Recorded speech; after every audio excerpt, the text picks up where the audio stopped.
No Saber Direito desta semana, você vai conhecer as regras que passaram a valer para a aposentadoria a partir da reforma da Previdência. A professora Marcela Bocaiúva atualiza os conhecimentos de direito previdenciário a partir da Emenda Constitucional 103.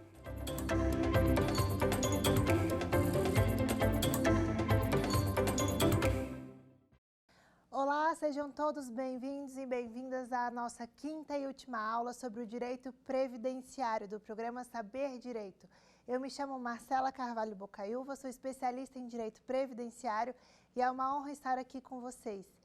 Nessa última aula vamos tratar alguns aspectos ainda da reforma da Previdência, que é o maior tema de complexidade da atualidade do direito previdenciário.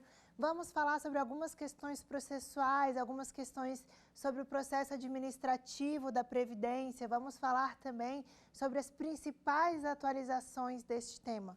E é um tema que nos cabe ainda refletir, como eu disse na primeira aula, foi uma evolução histórica que aconteceu desde o tempo da Grécia até o momento atual da nossa Constituição de 1988. Construímos pilares solidificados com base na ideia tríade da previdência, da assistência e da saúde. Então, a ideia de solidariedade. Inclusive, sob o aspecto da solidariedade, eu recomendo aqui para os estudantes um autor muitíssimo interessante, o Harari. Ele fez alguns livros, na verdade ele é autor de alguns importantíssimos livros, e nesse momento de pandemia que passamos no ano de 2020, ele fez uma importante reflexão sobre a ideia de solidariedade no âmbito global, de como a sociedade precisava entender a solidariedade para poder passar por esses momentos sombrios. Então, para quem aqui é estudante de direito, ou então estudante de seja qual área que for, eu recomendo veementemente a leitura do Yuval Harari, na verdade, que traz uma brilhante ideia e percepção sobre a solidariedade. E a solidariedade hoje como pilar da nossa ideia de previdência.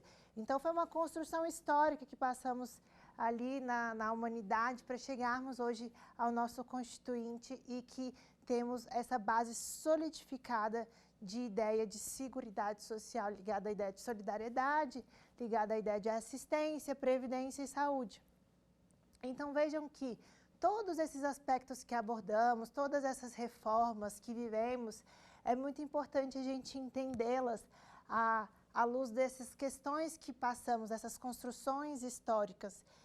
E até porque eu convido a todos também a lerem, eu fiz uma pesquisa empírica no ano de 2018 para o ano de 2019, falando das principais dificuldades das pessoas que buscam acessar a Previdência. Então, tratando dessas dificuldades, a partir dessa análise empírica que foi feita, a partir desse estudo de campo, eu identifiquei, apliquei questionários, entrevistei várias pessoas que são usuárias da Previdência, eu identifiquei que um dos maiores obstáculos relacionados às pessoas que buscam o direito previdenciário e o direito assistencial é a falta de informação. Então, as pessoas não conhecem muito bem os direitos que elas possuem. Então, a base é a educação e a informação. Esse é o pilar para que as pessoas possam, então, conquistar os seus direitos. E por que eu digo isso? Porque no Brasil temos excessos de normas. E essas normas, muitas vezes, elas trazem burocracias e essas burocracias criam obstáculos para o cidadão conseguir conquistar os seus direitos.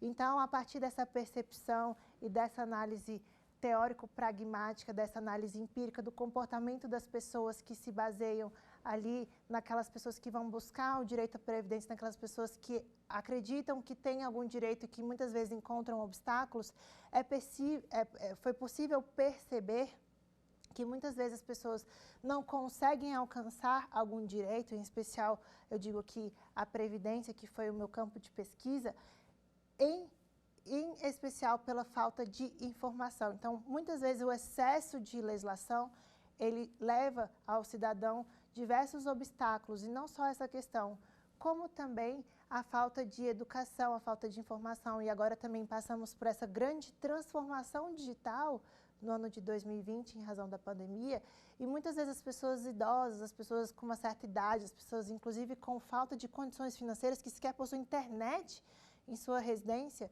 tiveram grandes dificuldades de acessar o sistema da Previdência.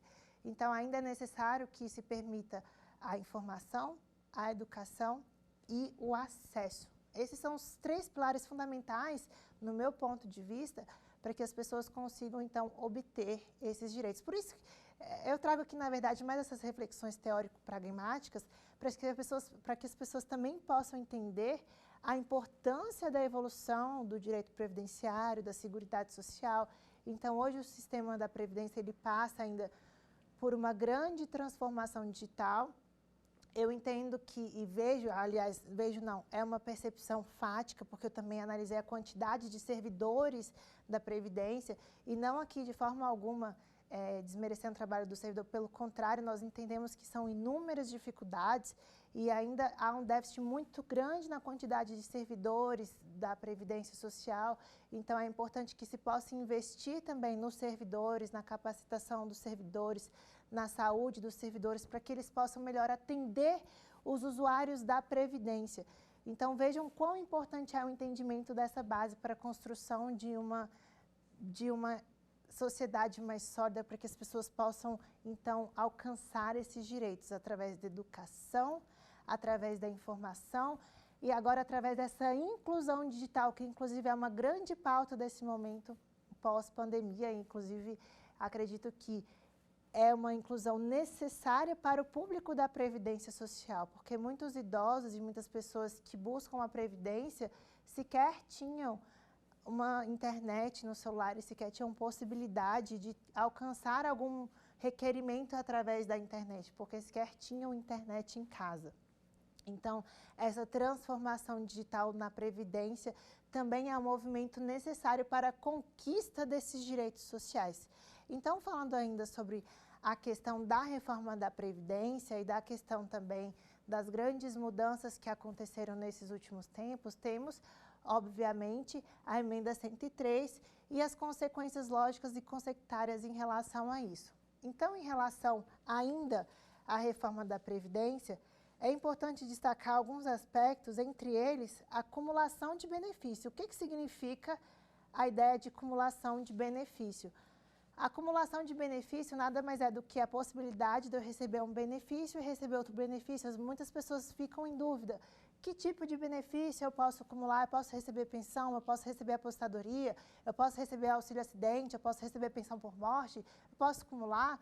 Então, também foi uma percepção incluída, na verdade, uma regra incluída na emenda 103, nada mais conhecida, nada mais, nada menos do que a reforma da Previdência, para justamente normativizar essas questões. Então, sobre a acumulação dos benefícios, temos o artigo 24 da emenda 103, e esse artigo 24 dispõe que é vedada a acumulação de mais de uma pensão por morte deixada por cônjuge ou companheiro no âmbito do mesmo regime de previdência social, ressalvadas as pensões do mesmo instituidor decorrentes do exercício de cargos cumuláveis na forma do artigo 37 da Constituição. Será admitida nos termos do parágrafo 2º a acumulação de 1. Pensão por morte deixada por cônjuge ou companheiro de um regime de previdência social, com pensão por morte concedida por outro regime de previdência social ou com pensões decorrentes de atividades militares de que tratam os artigos 42 e 142 da Constituição. Então, vejam, é possível a acumulação de pensões. É possível a acumulação de pensão por morte deixada por cônjuge ou companheiro de um regime de previdência social, ou seja, aquela pessoa ligada ao INSS, com pensão por morte concedida por outro regime de previdência social ou com pensões decorrentes de atividades militares. Então, por exemplo, suponha que eu tenho um cônjuge ou um companheiro e ele era militar, ou então era da reserva.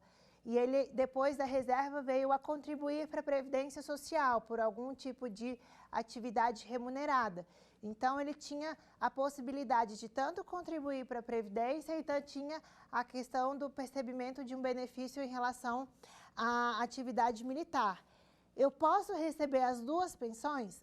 Pode. É possível essa acumulação à luz do artigo 24, parágrafo 1º. Então, esse é um dos primeiros exemplos.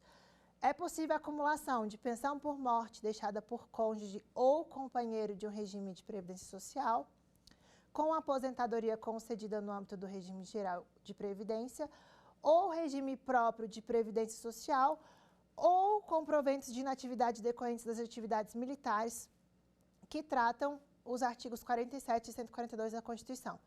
Então, é possível que eu receba uma pensão se, eventualmente, a pessoa que faleceu era segurada a Previdência Social, tinha ali algum vínculo com a Previdência Social, e ainda é possível que eu cumule essa pensão em razão de um percebimento de uma aposentadoria de um regime próprio, ou ainda com provento de inatividade decorrente de atividades militares. Então, suponha que eu sou militar e eu estou na reserva, eu recebo os proventos relativos à minha atividade militar. E suponha que eu tenho uma companheira, essa companheira veio a falecer, eu era dependente dessa companheira, eu posso cumular esses dois benefícios.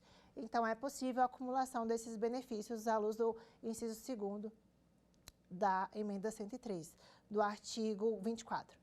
Então, temos ainda o inciso 3º, que possibilita a acumulação de aposentadoria concedida no âmbito do regime geral de previdência ou de regime próprio de previdência com pensões decorrentes de atividades militares, que tratam o artigo 42 e 142.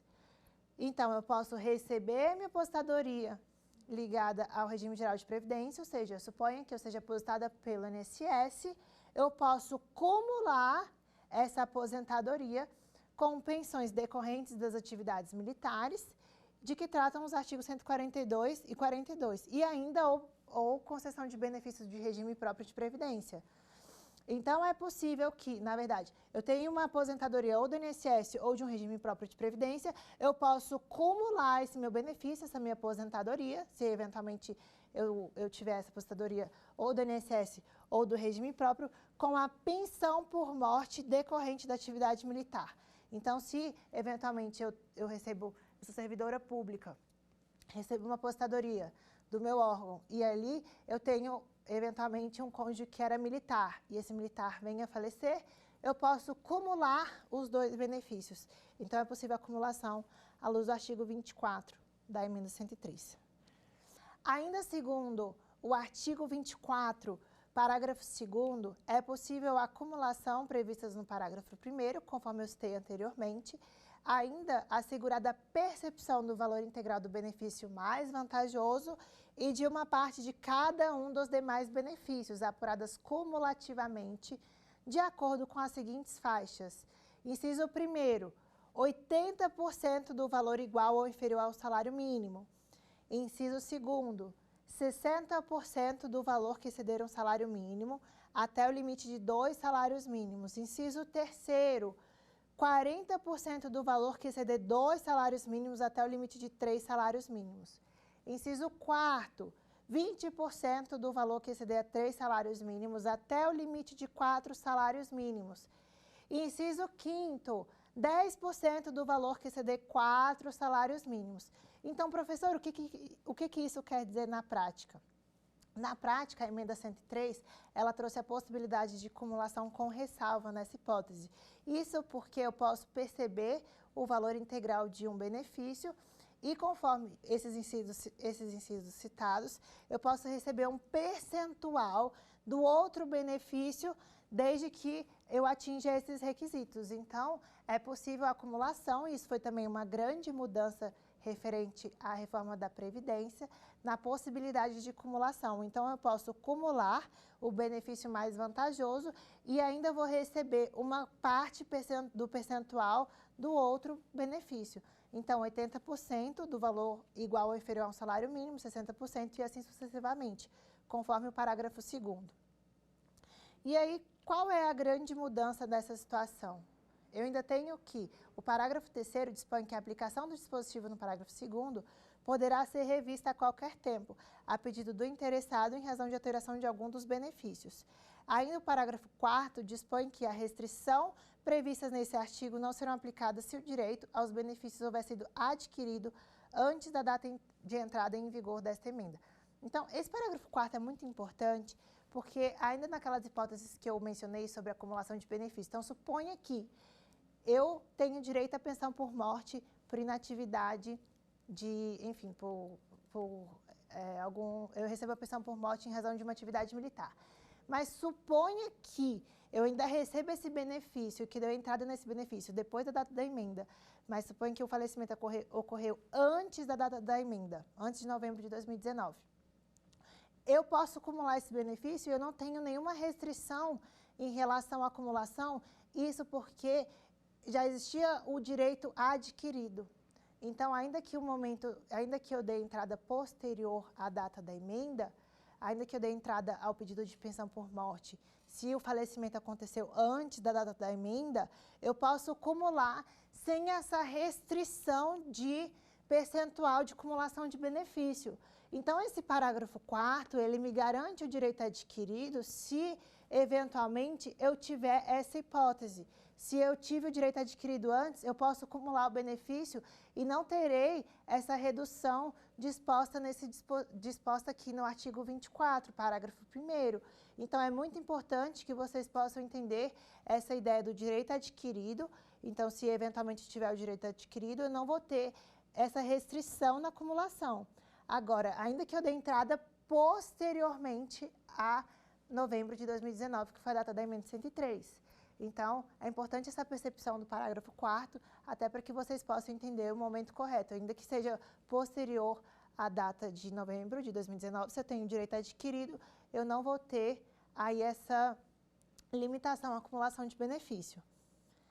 E ainda o parágrafo 5º, sobre a questão da acumulação, ele dispõe que as regras sobre acumulação previstas nesse artigo e na legislação vigentes, na data de entrada em vigor desta emenda, poderão ser alteradas na forma do parágrafo 6º do artigo 40 e na forma do artigo 201 da Constituição Federal.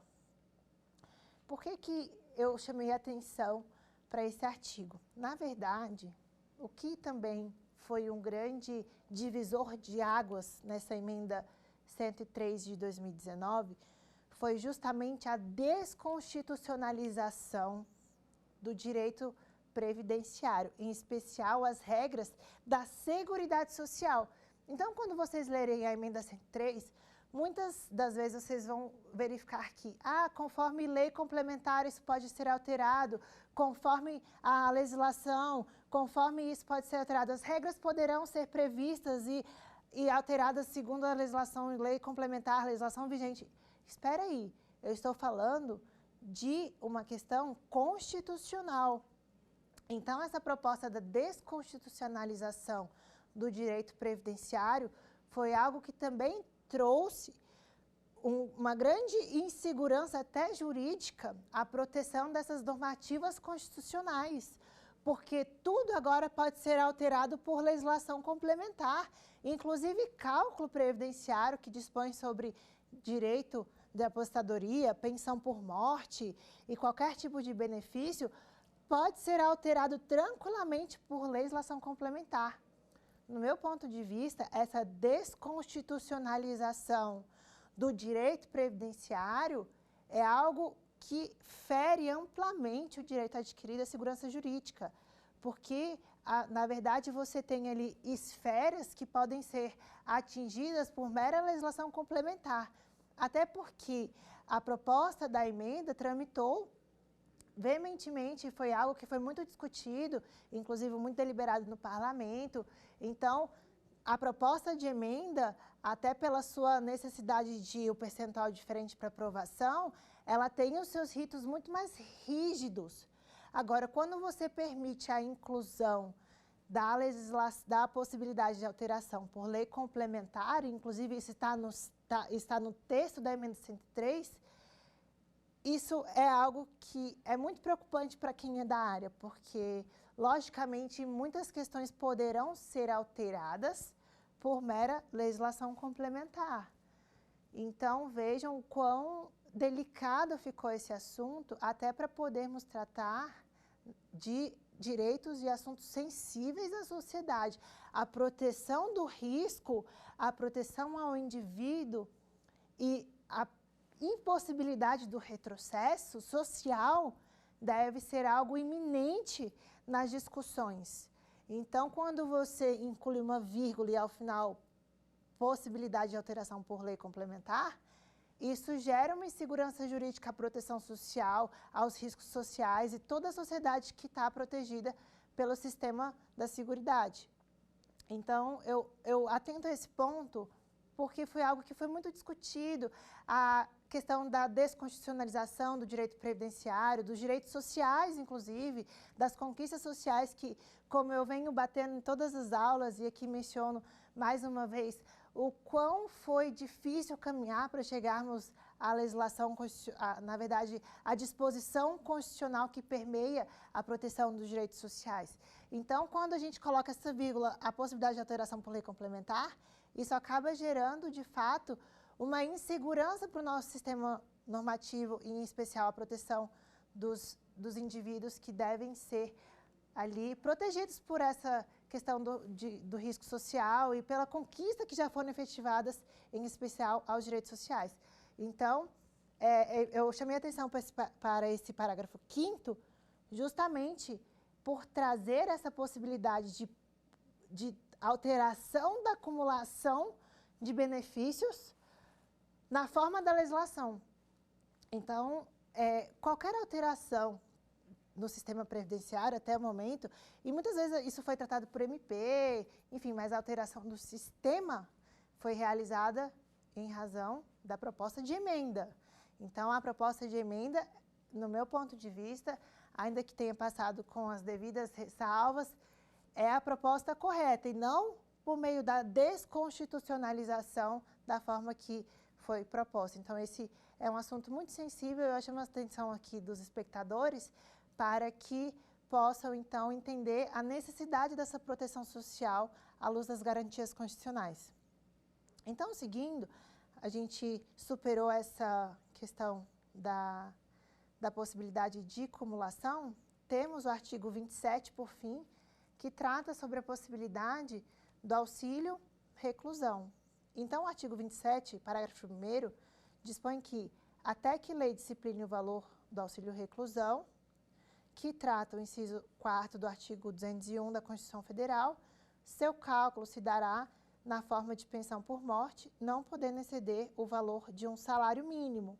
Então, veja, o auxílio reclusão teve essa importante alteração justamente por você calcular agora por cotas. Então, se for um dependente, 60%, 2 dependentes, vai adicionar 10% e assim sucessivamente.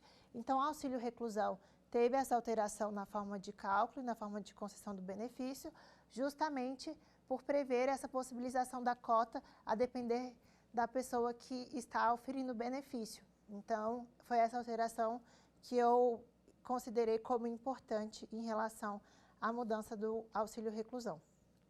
Então, fazendo um resumo até meio fático sobre as nossas considerações, eu entendo que passamos por todas as principais questões que foram alteradas em relação à reforma da Previdência.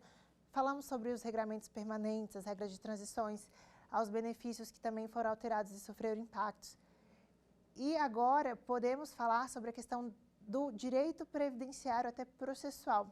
E como eu mencionei, a questão previdenciária, ela deve ser vista, e sempre repito, que é um regramento multidisciplinar. Ele tem hoje conexão com vários ramos do direito e também conexão com o ramo processual. Então, o regramento processual do direito previdenciário, ele é um pouco diferenciado. A maioria dos processos previdenciários no que toca à questão ligada à previdência são ajuizadas na Justiça Federal, no Juizado Especial, então existe aquele regramento processual próprio. E, para além disso, temos também as questões relacionadas à matéria estadual, que são as ações de acidente de trabalho relacionadas ao acidente de trabalho. E com a reforma do CPC de 2015, também tivemos grandes impactos nessas questões processuais, previdenciárias, até porque o direito processual, ele trouxe com o CPC de 2015 uma grande visão sobre o consequencialismo, sobre o impacto das decisões. Inclusive, o ministro Luiz Fux, ele aborda muito esse tema sobre análise econômica do direito, o consequencialismo, o pragmatismo e todos esses impactos das decisões judiciais. Então, veja o quão importante é estudar o direito previdenciário e as atualizações do direito previdenciário à luz das regras processuais, das regras constitucionais e todas as regras que permeiam o nosso ordenamento jurídico. Vejam que o novo CPC, ele implementou alguns tipos de incentivos. Quais são esses incentivos, professora? Eles trouxeram a questão dos honorários, da alteração dos honorários sucumbenciais, eles trouxeram a possibilidade e o fomento às resoluções de conflitos. Então, todos esses regramentos também tiveram grandes impactos no direito previdenciário.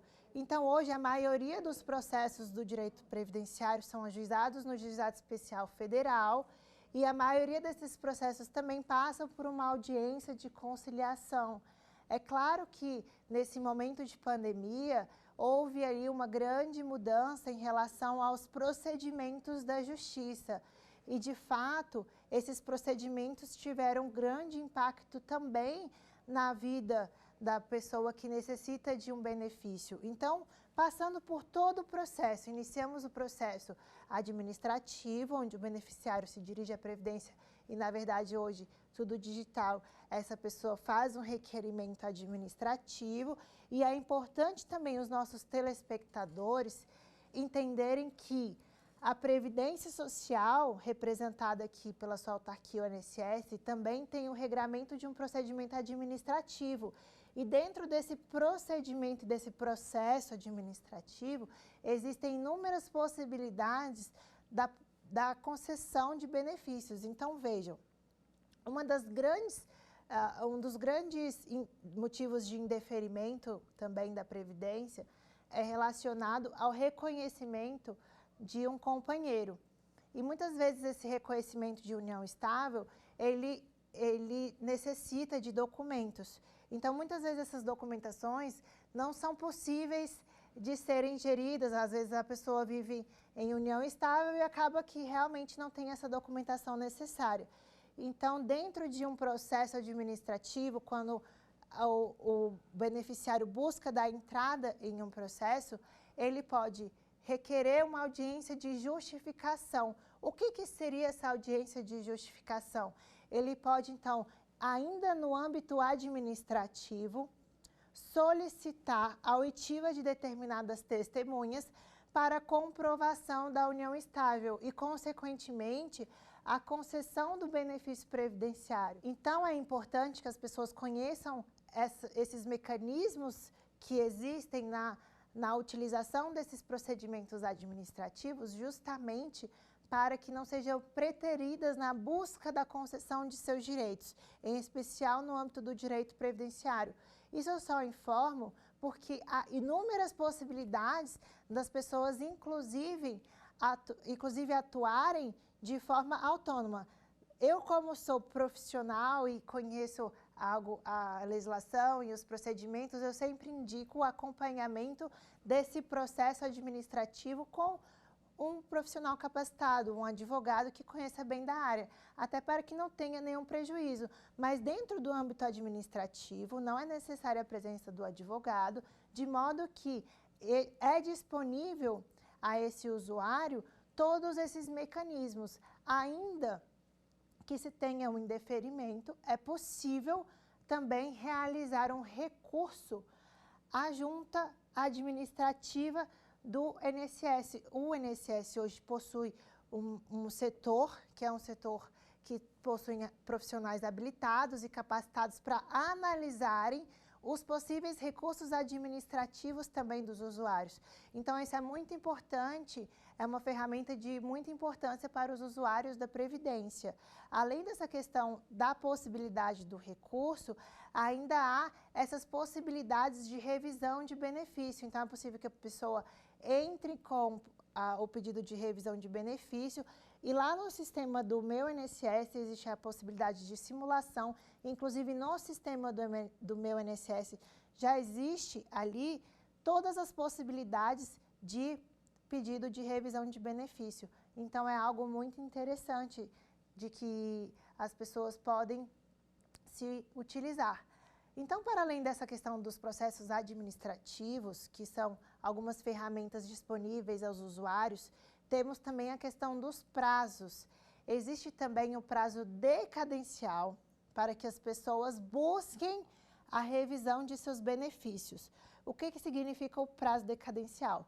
Para as pessoas que buscam revisar benefícios concedidos através da Previdência Social, INSS, há o prazo decadencial de 10 anos, ou seja, a partir do momento que eu tenho reconhecido um direito, que eu recebo um benefício da Previdência, eu tenho um prazo de 10 anos para poder pedir a revisão desse benefício. E como que funciona essa revisão, professora? Em regra, estou falando em regra, tem algumas exceções, por exemplo, a questão da revisão da vida toda, enfim, tem algumas outras revisões que não são passíveis da aplicação do prazo decadencial. Porém, em regra, eu recebo um benefício e eu não estou conformada com aquele valor, seja por alguma inconsistência da Previdência, seja por algum motivo que não foi avaliada alguma questão técnica ou então alguma questão relacionada à concessão desse benefício. Eu tenho um prazo de 10 anos para poder entrar com a revisão do meu benefício. E como é que eu faço isso? Como é que eu efetivo isso? Ou eu me dirijo à Previdência e peço a abertura de um processo administrativo para revisão dos cálculos, e para a revisão da aposentadoria, da concessão de benefício, eu não necessito um requerimento, um prévio requerimento administrativo para a entrada no Poder Judiciário. Por que eu digo isso? Isso porque o Supremo Tribunal Federal decidiu que, para as concessões dos benefícios previdenciários, para que o Poder Judiciário possa avaliar a concessão de um benefício previdenciário, é necessário um prévio requerimento administrativo. Esse requerimento administrativo deve ser precedido, obviamente, por um processo na Previdência Social. Então, para que eu tenha um direito, para que eu tenha a concessão de um benefício, eu necessito passar pelo procedimento da Previdência. Agora, para a revisão de um benefício, eu não necessito passar pela Previdência Social, eu posso requerer diretamente ao Poder Judiciário. Então, o Supremo Tribunal Federal entendeu que é necessário um prévio requerimento administrativo para que o beneficiário procure o Poder Judiciário. Então, essa é uma exceção à inafastabilidade do Poder Judiciário da jurisdição. Então, essa é uma exceção prevista diante dessa possibilidade de um prévio requerimento administrativo para a busca do Poder Judiciário. Então, de fato, essa foi uma exceção à inafastabilidade da jurisdição. E a partir disso, é preciso entender que essa exceção, ela não inclui a possibilidade de revisão. Então, eu posso requerer uma revisão e procurar o Poder Judiciário sem antes de um prévio requerimento administrativo. Então, esse prazo para o requerimento da revisão é um prazo decadencial. Vejam que é diferente, tá, da questão do prazo prescricional. É um prazo decadencial de 10 anos após a concessão deste benefício. E vejam que, até fazendo uma prévia memória sobre a questão da prescrição e decadência, ainda é uma discussão muito interessante à luz do direito previdenciário.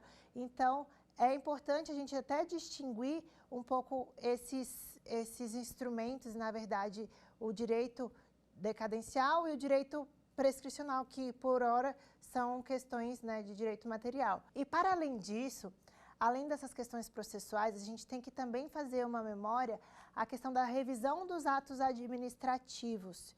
Isso porque é muito comum, e aí é uma questão mesmo de reiteradas ações no Poder Judiciário, das revisões no que toca aos benefícios por incapacidade permanente, agora a chamada aposentadoria por incapacidade permanente, a antiga aposentadoria por invalidez.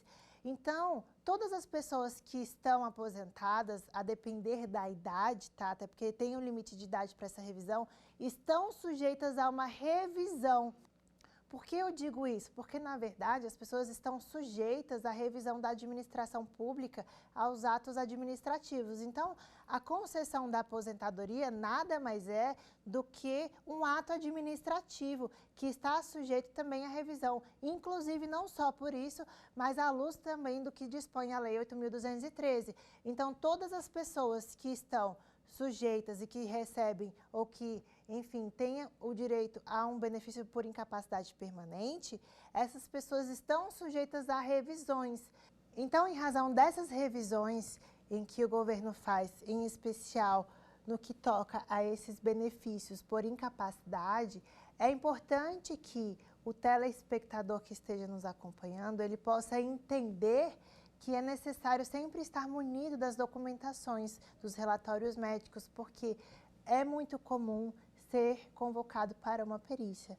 Mas essas convocações também estão ali adstritas a uma possibilidade da revisão administrativa. Então, existe um prazo para essa convocação, em especial a depender do tipo de benefício que é concedido. Então, é muito comum, inclusive, a possibilidade da revisão de um ato administrativo e essa revisão desse ato ser condenatória no sentido de solicitar que o beneficiário devolva todo o valor percebido em relação ao benefício previdenciário concedido e que ainda não só devolva, mas que seja punido. Obviamente, a administração pública, ela tem o poder e dever de revisão dos seus atos, em especial quando é identificado alguma ilicitude.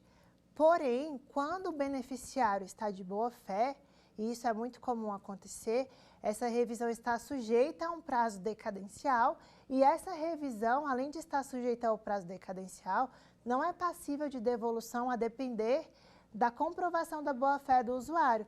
Então, é importante vocês entenderem também essas comprovações à luz, inclusive das normas de direito administrativo, para que possam atuar em favor, na verdade, do beneficiário. É óbvio que essa comprovação e essa devolução, ela é adstrita à possibilidade de comprovação ou não de boa-fé. Então, isso é muito importante para que vocês saibam, até na possibilidade de revisão dos atos. Bom, então, em relação à mudança do Código de Processo Civil e a conexão com o direito previdenciário, o que pôde notar-se, em especial a evolução da matéria, foi a grande uniformização de precedentes e da jurisprudência. Então, vejam, muitas matérias, elas são envolvidas no direito previdenciário e ainda assim tem muitas demandas em massa, em especial agora tivemos alguns exemplos como a revisão da vida toda, que está pendente de julgamento do Supremo, e diversas outras considerações sobre o direito previdenciário que foram judicializadas. E agora nós percebemos que, com a conformação do Código de Processo Civil, temos uma uniformização e temos agora uma busca pela uniformização da jurisprudência. Isso porque, como eu havia mencionado, a maioria dos processos previdenciários são judicializados no Juizado Especial Federal. E no Juizado Especial Federal, a TNU exerce um papel fundamental na uniformização dessas jurisprudências. Então, nos últimos anos, a maioria das matérias relacionadas ao direito previdenciário estão ligadas à uniformização de entendimentos, muito embora essa uniformização não seja aplicada à questão administrativa. Eu mencionei um exemplo na aula anterior de que o ministro Gilmar, no Supremo Tribunal Federal, em um voto de sua relatoria, relativizou a questão da hipossuficiência ligada à concessão do benefício de prestação continuada. Então, ele relativizou o critério de 1/4 do salário mínimo per capita previsto na legislação para a concessão desse benefício. Porém, a própria autarquia, nos seus procedimentos administrativos, não aplica a jurisprudência do Supremo. Então, vejam que paradoxo é. Temos, então, um regramento administrativo em detrimento de um regramento, de uma jurisprudência do Supremo. Então, de fato, isso traz algumas divergências e algumas inconsistências na hora de concessão de benefícios. Ainda temos também algumas questões relacionadas à concessão da pensão por morte. Então, ainda assim, não se aplicam algumas questões ao reconhecimento da união estável no âmbito administrativo, que gera também muitos indeferimentos e muitas judicializações. Então, o Código de Processo Civil de 2015, ele trouxe importantíssimas mudanças em relação à aplicação do direito previdenciário. Entre elas, a uniformização de entendimentos jurisprudenciais, entre elas, a visão de um consequencialismo com as devidas ressalvas, até porque tivemos a questão da desaposentação votada pelo Supremo e que, de fato, adotou-se uma posição de consequencialismo e de impacto econômico. Então, essa ideia também na análise econômica do direito, muitas vezes ela não deve ser a ideia principal da aplicação do processo, que é uma corrente muito seguida agora por alguns ministros do Supremo Tribunal Federal. É importante que antes da análise econômica se possa ali proteger os direitos fundamentais. Então, antes da análise de consequencialismo, de pragmatismo e de uniformização das decisões judiciais, é importante que possamos perceber também a necessidade primária, que é a proteção dos direitos fundamentais, previsto na Constituição. E, como eu disse, foi um caminho muito longo que percorremos na nossa história até chegar nessa normativização constitucional. Então, para além disso, temos a possibilidade de audiências de conciliação. Então, os juizados especiais federais, eles têm acelerado essa questão desses procedimentos para resolução de conflitos. É importante que se aplique essa possibilidade. Além das possibilidades de resoluções de conflitos, tivemos também, ainda há instrumentos possíveis dentro do processo administrativo. Então, o Código de Processo Civil, ele também pode ser utilizado subsidiariamente nos processos administrativos da Previdência. Então, é importante que vocês, advogados, e que vocês também, estudantes que estão nos assistindo, possam tentar fomentar esses instrumentos processuais no procedimento do INSS. Além disso, também tivemos outra grande novidade processual, que foi a utilização, inclusive, de possibilidade de mediação e conciliação no âmbito recursal. Então, é uma ferramenta pouco utilizada, mas que tem uma previsão no Código de Processo Civil de 2015 e que pode ser deliberada dentro da matéria do direito administrativo. Então, essas questões processuais são demasiadamente importantes para os operadores de direito, até para que possam entender, uniformizar e, claro, sem antes e sem menos proteger, deixar de pensar na proteção dos direitos sociais. Então, vejam que, para além dessas questões instrumentais e para além dessa questão de consequencialismo e pragmatismo, da utilização da análise econômica do direito, que é uma corrente agora muito utilizada pelos ministros do Supremo e, inclusive, por ministros do STJ, é importante que possamos entender que a base do direito previdenciário é a proteção social. A proteção social, ela é um princípio fundamental que, na verdade, até obsta o retrocesso, que até também nos traz a possibilidade de avanços sociais diante de inúmeros problemas que estamos vivendo, logicamente, em razão de pandemia, em razão de muitas pessoas não terem acesso às questões digitais. Então, eu havia mencionado que o que temos de importante, que criou obstáculos ao cidadão que busca a previdência, é a falta de informação, obviamente é a falta de informação e o excesso de legislação, e ainda essa impossibilidade de se conectar a essa transformação digital. Então, é importante que tenhamos a consciência de que todos esses instrumentos de deliberação, esses instrumentos de acesso, são importantes também para aquelas pessoas que não possuem a possibilidade de buscar outros mecanismos. Então, a informação é fundamental para que os usuários da Previdência busquem esse direito e não sejam preteridos. E uma alteração importantíssima que tivemos também com a questão da emenda 103 de 2019 foi a possibilidade de trazer à luz o conhecimento e a possibilidade de exercermos A educação previdente. Então, o que significa a educação previdente? Hoje, o sistema da Previdência, o sistema da Receita, ele é algo que está possibilitando um fácil acesso à população. O que eu indico é que todas as pessoas busquem essas informações justamente para que possam ter a previsibilidade de quando se aposentar, qual o momento correto, qual seria a melhor oportunidade. Então, diante desses novos obstáculos, desses novos desafios, é importante que possamos entender algumas questões que, no meu ponto de vista, ainda precisam ser enfrentadas à luz do direito previdenciário. Entre elas, o excesso de normas legislativas, a questão da desconstitucionalização do direito previdenciário, que, após a emenda 103, possibilitou a interpretação da mudança do sistema previdenciário através de lei complementar. Ainda o desvio de finalidade, muitas vezes, cometido pela própria autarquia federal. Então, é importantíssimo essa mudança nas estruturas organizacionais para que a população que busque os direitos, em especial o direito previdenciário, possam fazer parte dessa transformação digital, possa conhecer as ferramentas de acesso para a conquista desses direitos e não só isso, incentivos à estrutura mesmo da Previdência Social para que os usuários possam, aliás, usufruir da melhor maneira possível da estrutura organizacional. Então, para além disso, ainda temos um grande cenário de desproteção social do nosso país. Então, necessitamos rever e reconfigurar os incentivos aos trabalhadores. Tivemos uma recente e importante decisão do Supremo em relação ao reconhecimento daquela pessoa que exerce a pejotização, daqueles prestadores de serviços como segurados da Previdência. Então, é necessário uma fiscalização, é necessário que as pessoas possam se conscientizar da importância da contribuição e da filiação à Previdência, para que, então, sejam protegidas de qualquer risco social. É importante a necessidade de incentivos à constituição de vínculos com a Previdência. Ainda é importante o uso de estímulos de tomada de decisões relacionadas à cobertura dos riscos sociais.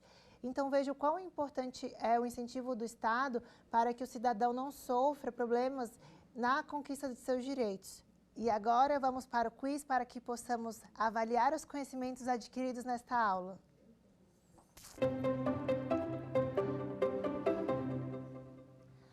O prazo de decadência do direito ou da ação do segurado ou beneficiário para revisão do ato de concessão, indeferimento, cancelamento ou cessação de benefício e do ato de deferimento, indeferimento ou não concessão de revisão de benefício é de 10 anos contados do dia 1º do mês subsequente ao do recebimento da primeira prestação ou da data em que a prestação deveria ter sido paga com o valor revisto. 5 anos contado do dia 1º do dia subsequente ao do recebimento da primeira prestação ou da data em que a prestação deveria ter sido paga com o valor revisto. 3 anos contado do dia 1º do mês subsequente ao do recebimento da primeira prestação ou da data em que a prestação deveria ter sido paga com o valor revisto. 10 anos contado do dia 1º do dia subsequente ao do recebimento da primeira prestação ou da data em que a prestação deveria ter sido paga com o valor revisto. A resposta certa é a letra A. 10 anos contado do dia do 1º mês subsequente ao do recebimento da primeira prestação ou da data em que a prestação deveria ter sido paga com o valor revisto. Então, agora vamos para o próximo quiz. O deferimento do benefício previdenciário distinto do postulado segundo o STJ não caracteriza julgamento extrapetita, já que as ações previdenciárias se revestem de cunho social e devem ser pautadas pelo princípio da economia processual. Caracteriza julgamento extrapetita, já que as ações previdenciárias devem ter causa de pedir e pedido certo e determinado. Podem acarretar o indeferimento da petição inicial. Acarretará o pedido improcedente diante de fundamento jurídico diverso. A resposta certa é a letra A.